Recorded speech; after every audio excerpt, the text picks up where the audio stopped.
In the last lecture, we talked about consideration and how courts look for a bargained for exchange to determine whether a promise creates an enforceable contract. Today, we're going to introduce another basis for enforcing promises known as promissory estoppel. The doctrine of promissory estoppel has its roots in the 1898 Nebraska case called Ricketts versus Scothorn, in which there was no bargained for exchange, but the courts found a legally enforceable promise anyway. The facts are these. The plaintiff in the Ricketts case, Katie Scotthorn, received a written promise from her grandfather, John C. Ricketts, that he would pay her, quote, on demand, $2,000 to be at 6% per annum. When he made the promise, the grandfather told Ms. Scotthorn that, quote, I have fixed out something that you have not got to work anymore, unquote, and that none of my grandchildren work and you don't have to. A year later, with the consent and assistance of her grandfather, she got a new job. 2 years later, the grandfather died, having paid 1 year's interest on the note and having expressed regret that he had not been able to pay the balance.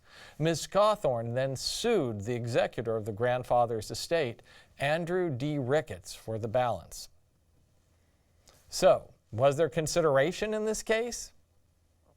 No, not in this case.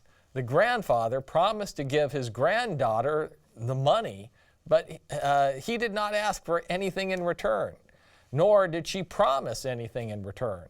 Although she quit her job after he implied that she would not need to work anymore, her grandfather did not condition the money on her quitting her job. In the words of the court, the plaintiff's grandfather gave her the note as a gratuity and asked for nothing in return. And the abandonment by Miss Scotthorn of her position as a bookkeeper was altogether voluntary. Therefore, the note was not given in consideration of the plaintiff pursuing or agreeing to pursue any particular line of conduct. The trial court found for the plaintiff, and the instant court affirmed, notwithstanding the lack of consideration. So, the central issue on appeal is this. Despite the lack of consideration, is the grandfather's promise still legally enforceable? As we just discussed, the court found there was no consideration in this case. Therefore, if consideration is absolutely necessary for a binding promise, the grandfather's promise would not be legally enforceable. However, there have always been traces of uneasiness respecting a strong consideration requirement. Much of the dissatisfaction relates to transactions such as those involved in Ricketts, where a promise induces substantial, unbargained for reliance on the part of the promisee. Do you think it would be fair if the grandfather, or in this case his estate, could later fail to perform his promise after his granddaughter relied on that promise and quit her job? The court didn't think it would be fair. The court reasoned that the grandfather intentionally influenced the plaintiff to alter her position for the worse on the faith of the note being paid when due. So it would be grossly inequitable to permit the maker or his executor to resist payment on the ground that the promise was given without consideration. To get around the consideration requirement, the court invoked the doctrine of equitable estoppel. The court conceded that the promise, quote, being given without any valuable consideration was nothing more than a promise to make a gift in the future, and that ordinarily such promises are not enforceable. However, the court held that a promisor who promises to make a gift may be estopped, that is, stopped or barred, from denying the existence of the consideration if the promisee changes her position in reliance on the promise. In other words, even though the grandfather's promise to his granddaughter was not supported by consideration, the executor of the estate was estopped from arguing that the promise lacked consideration because his granddaughter had quit her job in reliance on that promise.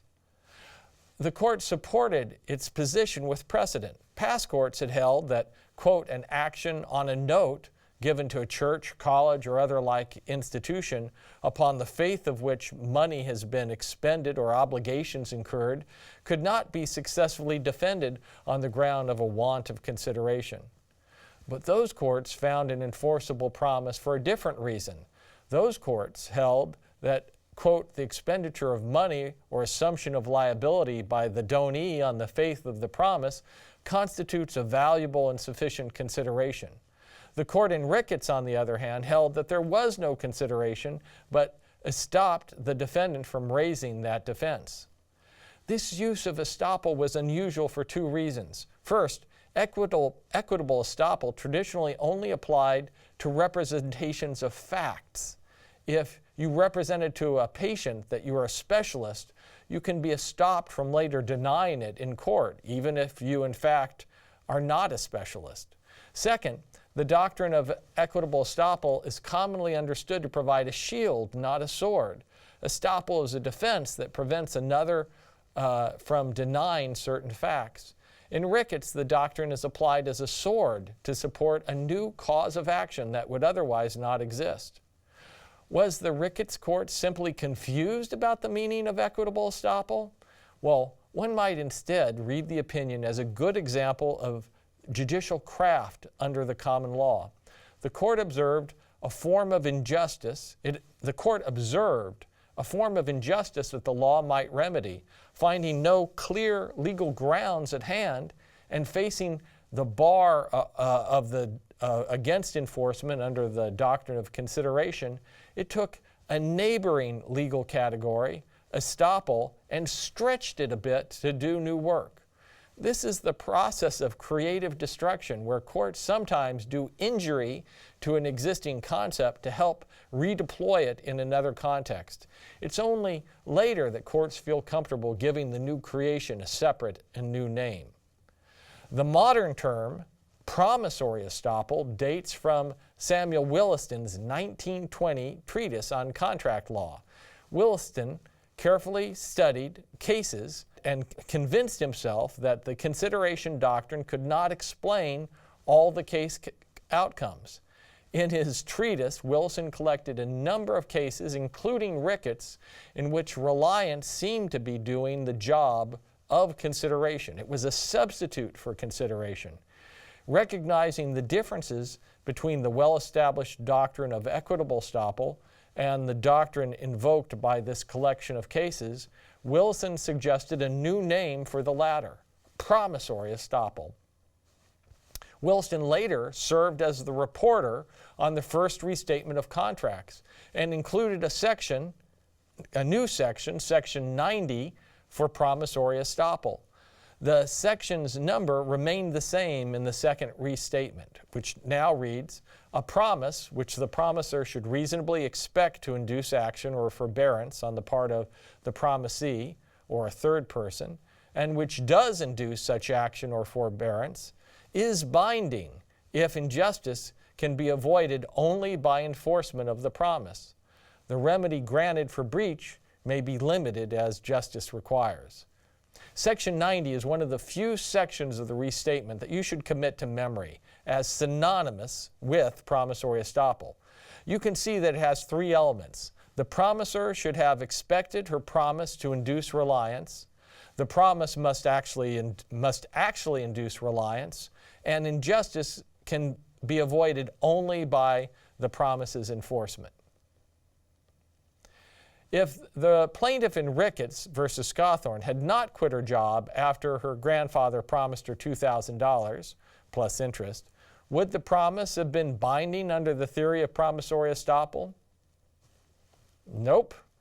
If Miss Scotthorn did not rely on the promise to her detriment, she would not satisfy one of the requirements for promissory estoppel, so the promise would not be binding under that doctrine. The court awarded Miss Scotthorn the $2,000 face amount of the promissory note plus interest. This put Miss Scotthorn in the position she would have been in if the promise had been performed.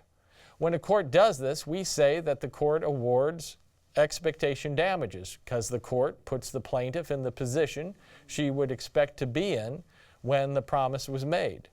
But Section 90 permits courts to limit the remedy as justice requires. Relying on her grandfather's promise, Miss Scotthorn quit her job, which paid $10 a week, for a year before taking another job. In other words, she sacrificed at most $520 when she relied on the promise. Therefore, wouldn't justice be served if damages were limited to $520?